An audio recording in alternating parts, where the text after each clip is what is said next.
안녕하세요. 오늘 오다시 말씀은 레위기 9장에서 12장까지 말씀입니다. 주요 구절로는 11장 45절 말씀을 정해보았습니다. 나는 너희의 하나님이 되려고 너희를 애굽 땅에서 인도하여 낸 여호와라. 내가 거룩하니 너희도 거룩할지어다. 이스라엘을 향한 하나님의 목적이 구원만이었다면 홍해를 건넌 것으로 충분했을 것입니다. 그러나 하나님의 나라의 씨는 구원이 끝이 아닙니다. 구원 이후 하나님과의 동행, 하나님과의 연합이 그 궁극적인 목적입니다. 바로 레위기는 이미 구원받은 백성이 어떻게 하나님과 계속 관계를 유지할 수 있는가를 다루는 성경이라 할 수 있습니다. 유대인들이 토라를 외울 때에 맨 처음 레위기를 외운다고 하는 것을 보면 레위기의 무한한 가치가 어느 정도인지를 알 수 있습니다. 우리는 어떻게 하나님의 백성으로 유지될 수 있는가? 하나님께서 답을 주셨습니다. 거룩해야 한다. 하나님의 속성은 거룩입니다. 그 지극히 구별되고 고상한 상태, 그 신적 품위의 자리에 우리를 초대하셔서 함께 하기를 원하셨던 것입니다. 그리고 그 방법으로 제사와 성막을 알려주셨습니다.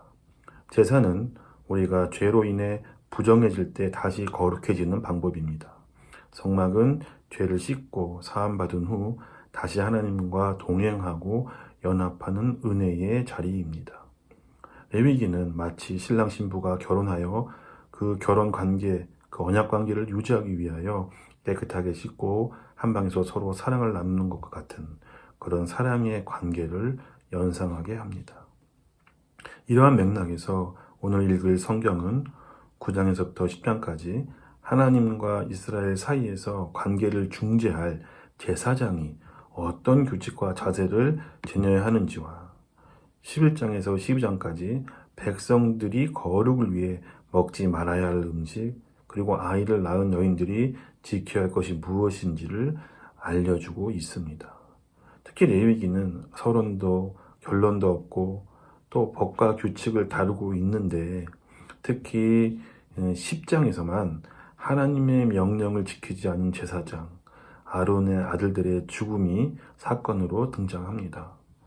9장에서는 하나님께서 하라는 대로 명령을 잘 지킨 제사장은 백성들에게 하나님의 영광을 드러내는 통로로 사용되었지만 그렇지 않은 제사장은 10장에 보면 심판으로 인하여 죽었다는 것을 기록하고 있습니다. 그리고 그 죽음에 대한 어떤 인간적인 슬픔도 허락되지 않았습니다. 중보자인 제사장은 이스라엘에게 하나님의 영광을 드러내는 존재이고 또 이스라엘의 운명을 좌우하는 존재입니다.